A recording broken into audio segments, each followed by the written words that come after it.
Hello, എല്ലാവർക്കും നമസ്കാരം. ഇന്ന് നമുക്ക് ഓണം സ്പെഷ്യലായ അവിയലുണ്ടാക്കാം. അതിനായിട്ട് ഞാനിവിടെ കുറച്ച് പച്ചക്കറികൾ എടുത്തിട്ടുണ്ട്. വെള്ളരിക്കയും പടവലങ്ങയും കുറച്ച് കൂടുതൽ എടുത്തിട്ടുണ്ട്. അതിൽ നിന്ന് കുറച്ച് മുറിച്ചെടുക്കാം.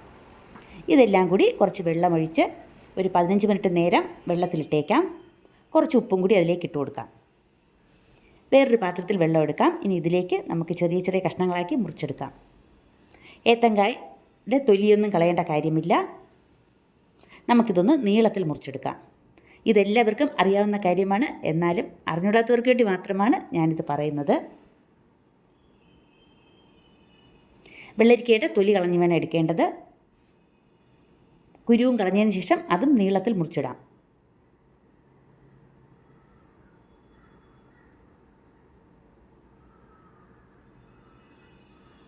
അവിയലിനാണ് നമ്മൾ എല്ലാ പച്ചക്കറികളും എടുക്കുന്നത്.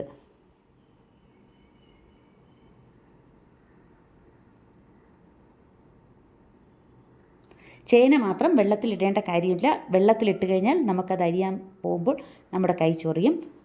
തൊലി കളഞ്ഞതിന് ശേഷം നമുക്ക് അതിനുശേഷം മാത്രം വെള്ളത്തിലരിഞ്ഞിടാം.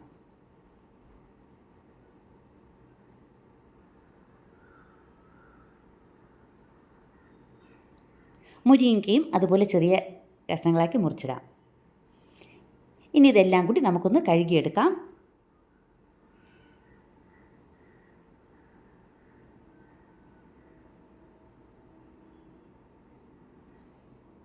ഈ വെള്ളം കളഞ്ഞതിന് ശേഷം ഒരിക്കൽ കൂടി കഴുകിയെടുക്കാം.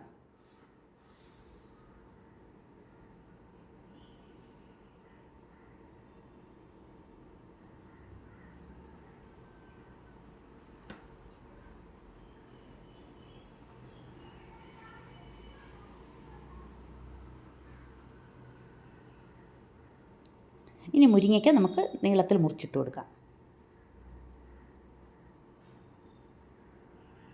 ഇതിലേക്ക് 1/2 ടീസ്പൂൺ മഞ്ഞൾപ്പൊടി, 1/4 ടീസ്പൂൺ മുളക് പൊടി, ആവശ്യത്തിന് ഉപ്പ്, ഇത്രയും ചേർത്ത് നന്നായിട്ട് ഇളക്കി സ്റ്റൗ ഓണാക്കി വെച്ച് കൊടുക്കാം. ഒറ്റ വിസിൽ മാത്രം കേട്ടാൽ മതി.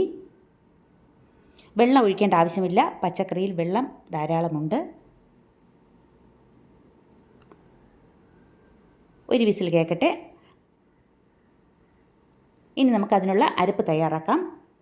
അതിനായിട്ട് ഞാനിവിടെ മിക്സിയുടെ ജാർ എടുത്തിട്ടുണ്ട്. അതിലേക്ക് 3 ടേബിൾ സ്പൂൺ തേങ്ങയും 2 ചെറിയ ഉള്ളി ചെറുതായിട്ട് മുറിച്ചത്, കുറച്ച് കറിവേപ്പില, 2 പച്ചമുളക്, 1 ടീസ്പൂൺ ജീരകം, ഇത്രയും ചേർത്ത് ഒന്ന് ചതച്ചെടുക്കാം. നന്നായിട്ട് അരിഞ്ഞു പോവരുത്. ഇപ്പോൾ നമ്മുടെ പച്ചക്കറി വെന്തിട്ടുണ്ടായിരിക്കും. നമുക്ക് തുറന്ന് നോക്കാം. ഇപ്പോൾ പച്ചക്കറി വെന്തിട്ടുണ്ട്. ഇനി തവി കൊണ്ട് നന്നായിട്ട് ഇളക്കരുത്. നടുക്ക് തവിയുടെ മൂട് വെച്ച് ഒന്ന് കുഴിച്ചതിന് ശേഷം നമുക്ക് ഈ കൂട്ടിട്ട് കൊടുക്കാം.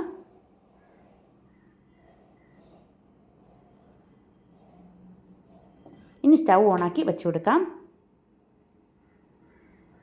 ഒന്ന് ആവി വരട്ടെ. അതുവരെ ഒന്ന് അടച്ച് വെച്ച് ഒന്ന് ആവി വരുന്നവരെ വയ്ക്കാം. ഇനി ഇതിലേക്ക് 1 ടേബിൾ സ്പൂൺ തൈര് ചേർത്ത് കൊടുക്കാം. പുളിയാണെങ്കിൽ പുളി ചേർത്ത് കൊടുക്കാം. ഇല്ല, മാങ്ങയാണെങ്കിൽ നേരത്തെ നമുക്ക് കഷ്ണത്തിൻ്റെ കൂടെ തന്നെ മാങ്ങ ഇട്ട് കൊടുക്കാം. നന്നായിട്ടൊന്ന് ഇളക്കിയെടുക്കാം. തവിയുടെ മൂട് വെച്ച് വേണം ഇളക്കേണ്ടത്, ഇല്ലെങ്കിൽ അത് പൊടിഞ്ഞു പോകും. ഈ സമയം ഉപ്പ് നോക്കണം. ഉപ്പ് കുറവാണെങ്കിൽ ഉപ്പിട്ട് കൊടുക്കണം. ഇതിലേക്ക് 1 ടേബിൾ സ്പൂൺ വെളിച്ചെണ്ണയും കൂടെ ഒഴിച്ച് നമുക്ക് നന്നായിട്ടൊന്ന് ഇളക്കിയെടുക്കാം. കുറച്ച് കറിവേപ്പിലയും കൂടെ ഇട്ട് കൊടുക്കാം. ഇപ്പം നമ്മുടെ അവിയൽ റെഡി ആയിട്ടുണ്ട്. ഇനി അതൊരു പ്ലേറ്റിലേക്ക് മാറ്റാം.